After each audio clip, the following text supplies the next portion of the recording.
Hi, this is Dan, and today I am visiting the Oakdale Commons in Johnson City, New York.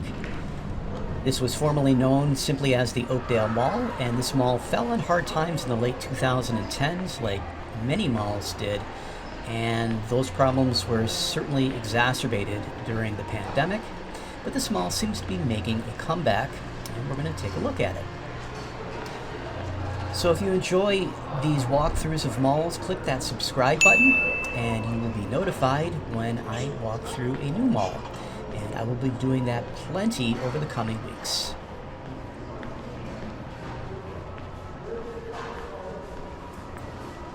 So the Oakdale Mall was first opened in October 1st of 1975. It was developed by Interstate Properties. The mall originally spanned approximately 963,000 square feet. Now, in the early years, Oakdale Mall's anchor stores included JCPenney, Sears, and the Bon-Ton. JCPenney, believe it or not, is still there. Sears closed in 2017, and that really wasn't an Oakdale thing. That was more of a Sears thing, as they were closing shops across the entire country. And the Bon-Ton followed in 2018.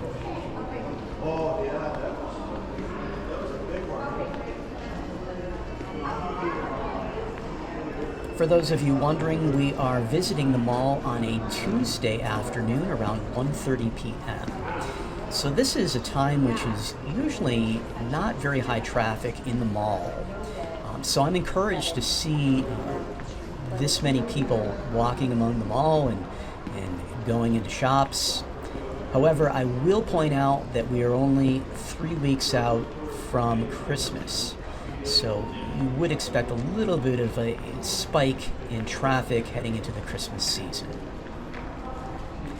Now, the new redevelopment strategy goes like this. So in January of 2022, Spark JC LLC, which is a partnership between the Matthews and Newman families, completed the purchase of the mall, marking the transition into Oakdale Commons.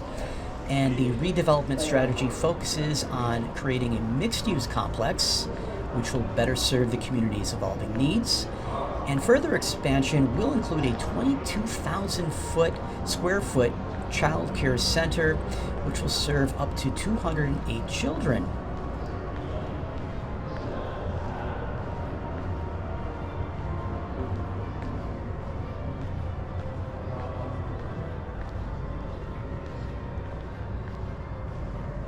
The sports paraphernalia place off to the right always seems to be doing very well. In fact, it was in a smaller location, and then they moved down the hall to this larger portion of the mall. And there always seem to be people in there shopping, so that's a good sign. And off to the right is the newest addition to the mall, and that is Dave & Buster's. That was quite a coup, I think, for the mall to attract Dave & Buster's to this facility. As far as I know, there is not another Dave & Buster's in upstate New York until you get to Syracuse.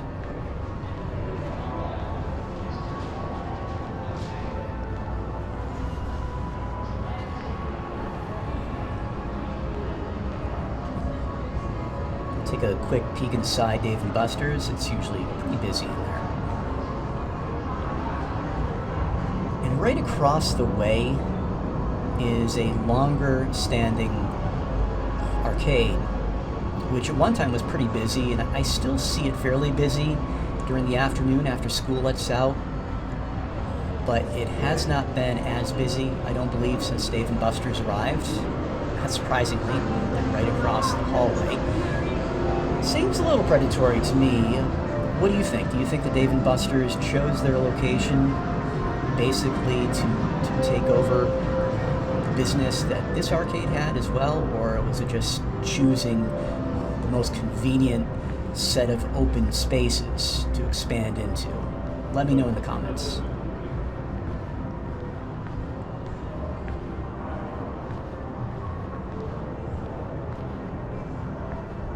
There is an auto mall off to the left. This Broome County Auto Mall seems to do pretty good business. It's been here for a while, and it moves a fair amount of vehicles, lots of rare and classic type vehicles. So it's pretty neat. Take a look inside. Off to the right is Gigi's Playhouse, which is closed at the moment, but they are open most of the day. And Gigi's Playhouse provides free educational and career development programs for individuals with Down syndrome, as well as their families and the community. We're going to cut through this hallway here.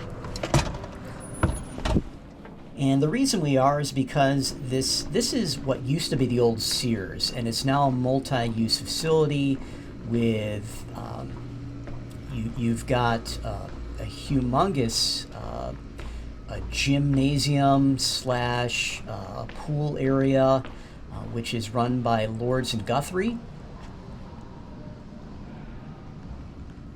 There's also many healthcare offices just off to our left on the other side of that pool.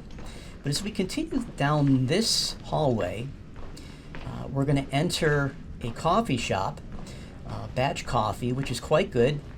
They are owned by the restaurant, which is just next door to them, and upstairs, which is Factory by Beer Tree, a local brewery.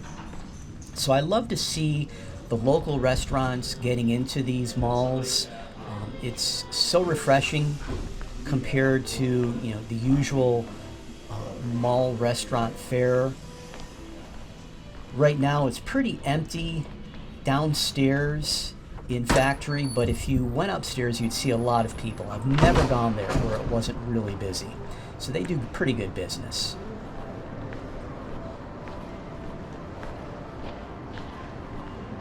As we come back through the mall, you'll see some open stores to your left and right, some places which the mall needs to fill fairly soon. So hopefully there are some plans there. But overall, this is a much higher rate of tenants than was the case in the year following the pandemic. So the mall is definitely making a comeback as it transitions into Oakdale Commons.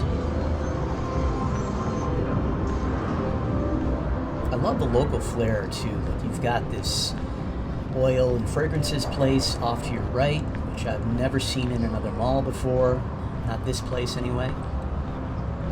There is a local candle shop right across the way. It's huge and it has a lot more than candles. Now straight ahead is an empty Anchor store, which up until a few years ago was Burlington, or formerly Burlington Coat Factory. Burlington moved across the bridge into Vestal, where it now occupies a slightly more trafficked area in a strip mall called Town Square. But that is an unused facility. Hopefully that's where the child care center will go. And if not, I have one suggestion, which I'll bring up as we go through here.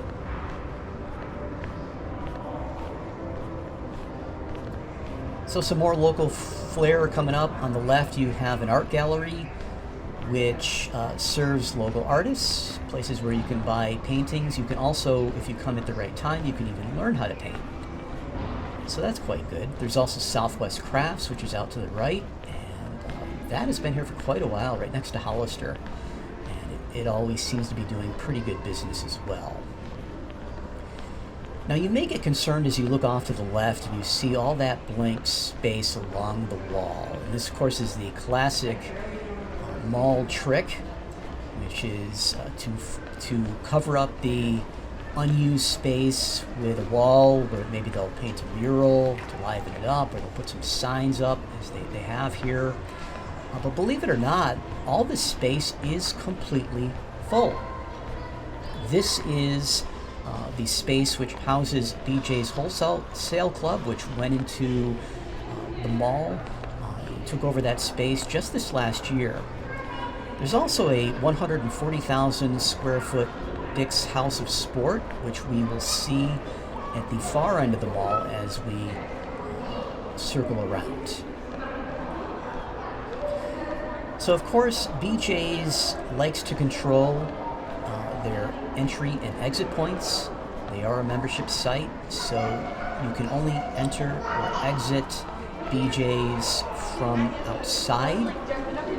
It is really a boon, though, that Oakdale Commons was able to fill that space with a popular site like BJ's, but it would be so much better if they allowed re-entry into the mall.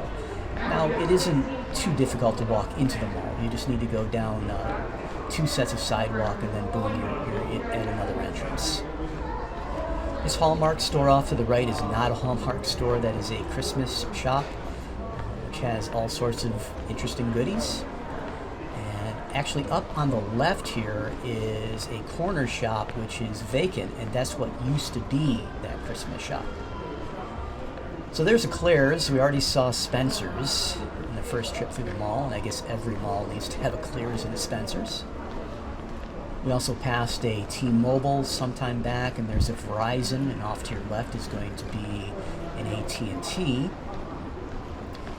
And those are good places, I think, to fill these empty mall spaces. Much better than fast fashion, which goes out of fashion fairly quickly. And also the typical mall stores, which are trendy and may not last the test of time. I think a place like Oakdale Commons is desperate to get some stability, and you get it with a place like a T-Mobile or an AT&T shop or a Verizon shop, because hey, everybody loves their phones, right? And I don't see a disrupting technology coming anytime soon, which is going to make those phones obsolete. All these chairs are set up for a concert, which is to occur later this coming evening. And that is keeping in line with the Christmas season. Off to the right, this is an Express Jewelry store, which is not opened yet, but is opening very, very shortly. There's a shoe department and a few stores, but you're also going to see some empty stores. If there is a dead section of the mall at Oakdale Commons, this is definitely it. And it's kind of a shame, too, because House of Sport, which is dead ahead, no pun intended, is the main draw to the mall, in addition to, I would say, BJ's, and maybe to a lesser extent Dave & Buster's. This is the largest House of Sport which Dick's has built so far, so it's quite a draw. And they are also from the Binghamton area, so the odds of them leaving are very slim. I think that they're going to support this place. So maybe you decide to check out House of Sport, but you're not so gung-ho about the mall itself, but hey, now that we've checked it out, let's go check out the mall itself. And you come out and you immediately are greeted with 4 empty storefronts. And that just is a bad look for the mall. So even if they could just fill 1 or 2 of these in the near future, I think it would make such a big difference in the way this mall looks as you exit Oakdale Commons. I wish they could also do something for getting a little bit more natural light into this wing. If there is a dingy section of the mall, I think this is probably it. And here's some natural light overhead. Of course, you saw a larger section of it in the center of the mall where Santa was set up. Now there is a Cinnabon and a Carvel. And that may have caught your eye for one reason, and that is because there are almost no eating options, counter restaurant eating options in this mall at all. But off to the right, that space is under construction, and believe it or not, about 3 hours after I recorded this video, they finally took that down, and a new restaurant, counter restaurant, opened called the Sub Hub, which I've never heard of. Looks like it may be local, but if not, maybe it's a smaller national chain. If you know, please leave a message in the comments. Let us know who Sub Hub is.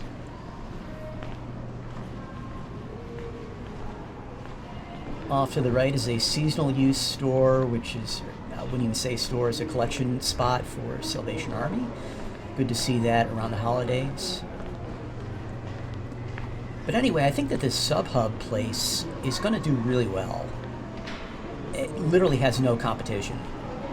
It's the only eatery of its kind in the mall, which to me is a huge oversight by the mall itself, but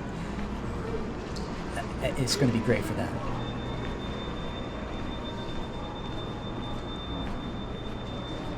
There's JCPenney, which we passed earlier.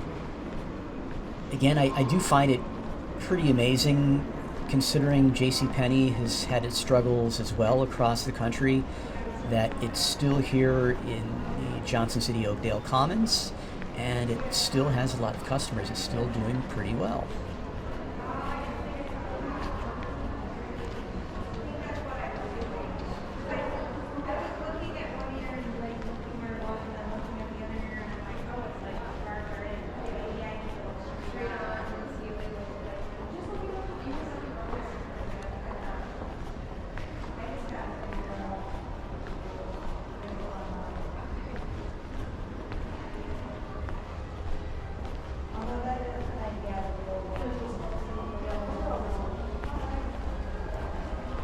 So here's that center section I was mentioning earlier, where Santa sets up shop and the Easter Bunny will arrive in a few months, think spring. And as I said, this is the one area of the mall which has a lot of natural light.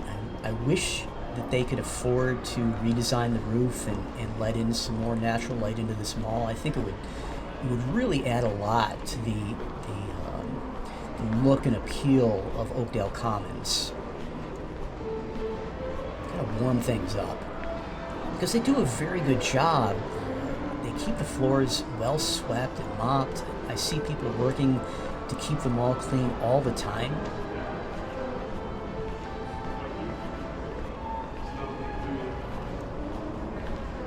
So we're going to head down this section of the mall one more time. As you can see, it is a much smaller mall in terms of walking space than Destiny USA, for instance, which is the main competition up the road in Syracuse, and that is a good hour and a half away. But as we come down this section of the mall, I'd like to discuss some options that potentially could make Oakdale Commons even more popular and start to draw more traffic back inside.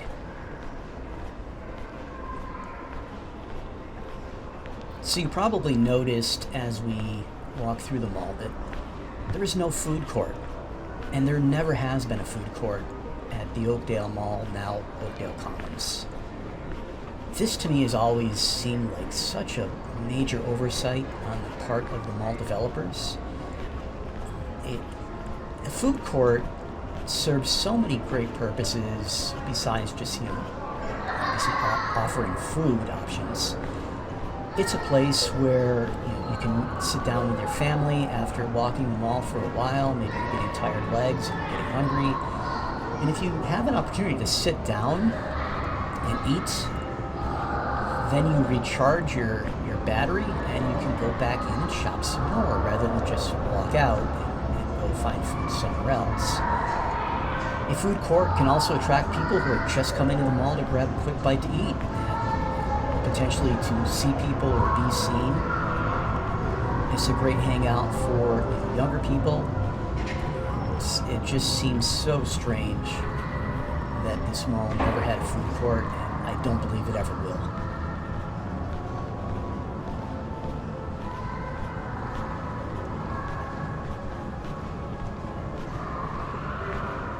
So some of these spaces, I would love to see local eateries or local restaurants come in. You're starting to see some of this occur at the mall, which is located in Ithaca and a few other local malls in the area.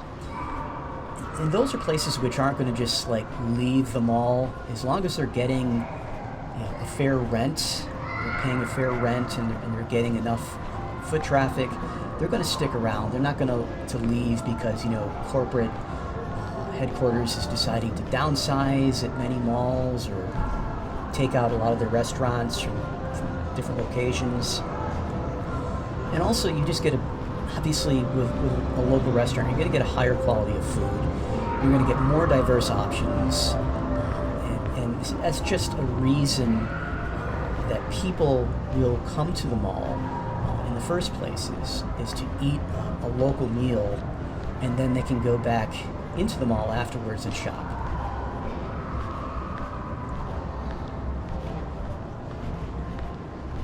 So again, this is the unused anchor store location that used to be Burlington.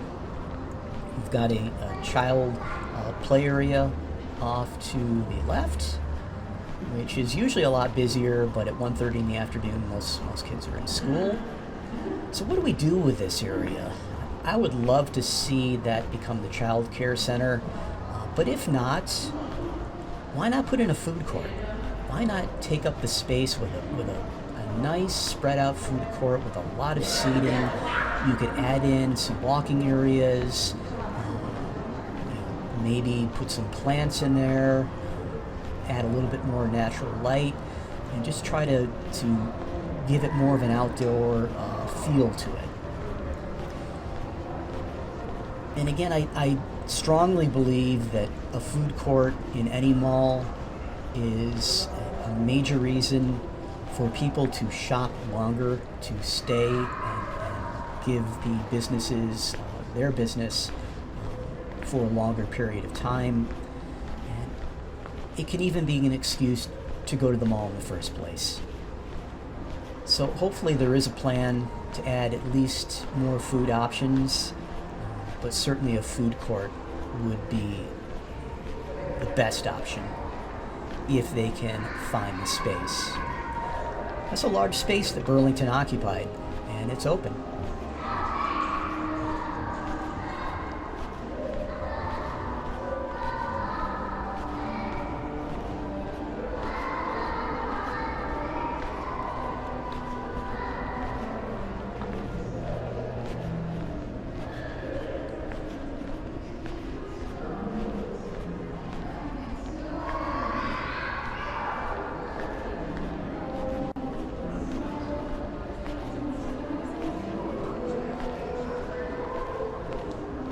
So what are your opinions? Do you think that Oakdale Commons is going to survive the test of time? Let me know in the comments.